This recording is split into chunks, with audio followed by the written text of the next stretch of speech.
A while back, I made a video highlighting several home purchases that you should splurge on. Pieces of your home that need to be like top tier quality that you can love for years and something that should last for a very long time. I mean, if I'm going to have it for a few years, it better be like the nicest and the most expensive thing I ever purchased. But as I looked at that video, I was also thinking about things that you could potentially cheap out on in your home, because not everyone has money to splurge on a $1,000 piece. Trust me, you don't need that $200 toaster.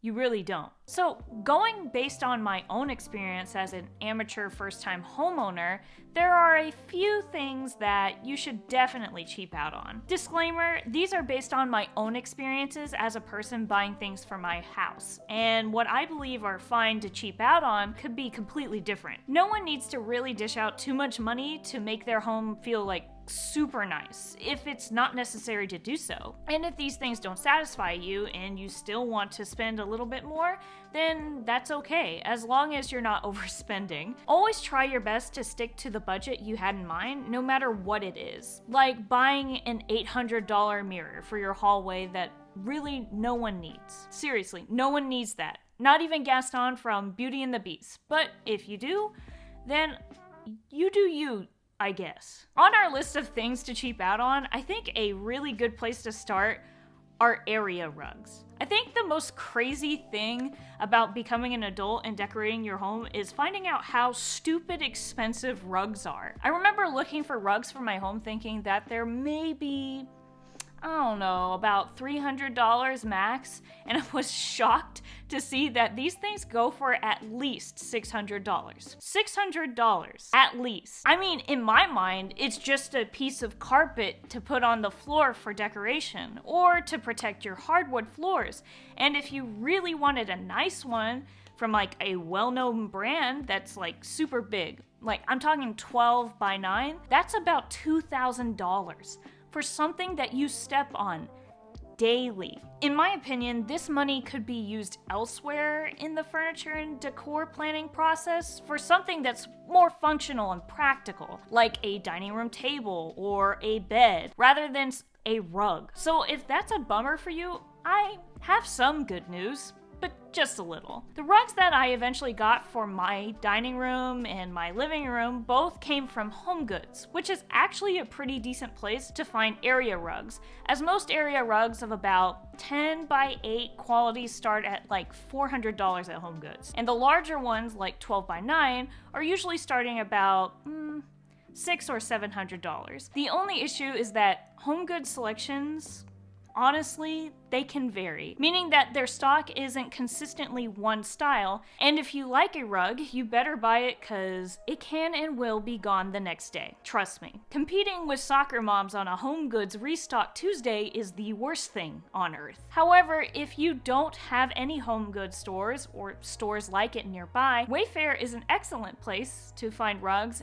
at an affordable price, and in tons of styles. Modern, traditional, or just like a cute rug for your kids if you need it. They have it, and they also have deals all the time too, which makes saving money all the more easier, so do check out Wayfair as well. On another note, lamps have the same problem like rugs, being that you think it's one price in your head, and it definitely isn't once you get there. For example, let's look at this lamp from Crate & Barrel. It looks nice. Very pretty. Now let's look at that price.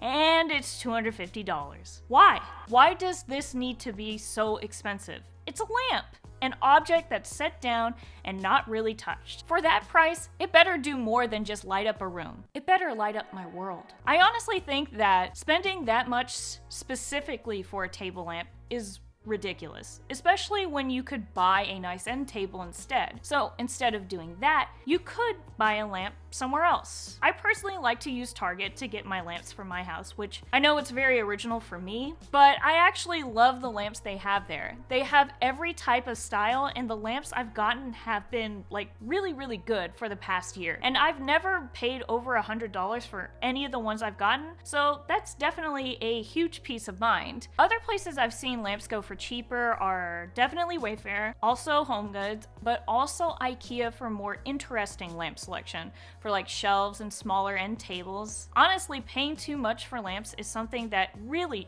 shouldn't happen. So please look at these places to find some lamps without breaking that bank. Now, in regards to blinds, this is something that's kind of like a necessity in literally almost any home. There are 3 reasons why. One is that you need to be able to filter out the sun in your home, and that can be done through either a light filtering blind, where the sunlight can just kind of poke through, or it can block out the sun entirely like a blackout blind for rooms in your home that need no sunlight. And finally, it can really be an aesthetic feature in your home. I personally like the look of roller blinds such as the ones you see here, but there are plenty of different shades and blinds that can fit whatever style you need. However, buying blinds is far from cheap, and if I had it my way, I would have actually used my own advice and used the cheaper blinds options in my home. But because I had these really tall windows, finding blinds that fit my home was just not going to happen. So if you actually need to get blinds for your home or apartment, please be aware of places where you can get blinds that don't require an expensive quote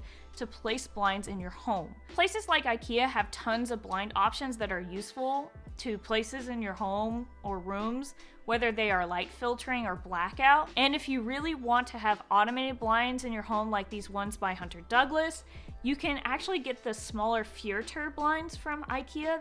They're actually pretty affordable and can connect to a smart device like Google Home, so you can actually ask for your blinds to go up or down. And if you're looking for online options, Select Blinds has a huge selection of blinds that you can choose from, and they vary in price and style. You can get custom blinds for your home for a pretty affordable price, and they're not just limited to the ones like mine. You can get the shutters kind of blinds or your standard blinds here too. If this is accessible for you, you should really look into getting cheaper blinds for your home since they can be a large expense for anyone. Wall decor is another thing you should definitely try to cheap out on. The reasoning behind this is because, well, you should honestly just display a style that you yourself would like, rather than just an expensive piece no one honestly cares about. You think you're cultured because you got the Mona Lisa on your wall? You're not. That's from IKEA. Everyone has the Mona Lisa. You can actually find really cute stuff for cheap on websites like Etsy, Redbubble, Wayfair, and other independent retailers or small businesses that sell art, mirrors, or anything you want to hang on your walls. You don't need to buy a $400 art piece just because it's from a nice store. Instead, focus on things that, speak to you and fit the aesthetic of the room you're going for. For example, these California vintage travel posters were only like $30 or $40 each, and I just bought some cheap frames from Etsy that matched the look of the room to have a nice visual piece in the game room. And I got these really cute Disney art pieces from Wonderground Gallery at Disney Springs for the same price as the Redbubble posters. There's so many budget-friendly options for art that spending so much money on something that never gets touched feels almost wasteful. Find what speaks to you from smaller shops that sell pieces that aren't too expensive. It feels better for your wallet, and it really makes your house into a home. And the final thing you can cheap out on are storage containers and baskets. Everyone needs to have some organization in their home, and a very popular way of doing this is through using storage baskets and cubbies. And I know it's gotten very popular because I've seen every kind of storage basket under the sun in plenty of stores I frequent, but I don't want to spend $20 per basket at the Container Store. Even if they're the nicest wooden boxes and they're from the coolest store ever, believe me, it's not worth it. To prove that, I have these amazing golden baskets that I got from Dollar Tree. And at the time, they were $1, but now they're $1.25 because of inflation, which is still good. And you can buy these in bulk and use them around the house to hold small items in your closet, pantry, or wherever you need organization, really. If you don't like that, I do know that places like Target have pretty affordable bins, especially from the new Bright Room collection, which there's just a plethora of affordable storage containers, and even Amazon, which literally has every bin you could ever think of, ever. If you want to get into the craze of organization, don't break the bank. It literally just needs to hold your items and is durable enough and looks cute. Homeownership is expensive, and prioritizing what to spend on is difficult. There have been many times where I've seen an expensive wall piece, furniture piece, or even an appliance, and I have to tell myself that I don't really need that said thing. Like that toaster at the very beginning of the video, because I would die if I got a pink one, like literally deceased on the floor. But being able to make those kinds of decisions is part of owning or renting a home. There's nothing wrong with wanting to spend money on those important pieces, but understand you might find other things that might provide you more value if you spent more there. Make smarter decisions, and hopefully go through your own mental checklist and really ask yourself if this is important enough to splurge on, or is this money better spent somewhere else? So that's all I have for you all today, but I honestly would love to hear what you all have to say about my choices. Are there any other things you would cheap out on or save money on? Or do you think you'd splurge on any of the items I wouldn't? Leave all of your comments in the comment section down below, and I'll see you designers next time. Bye for now.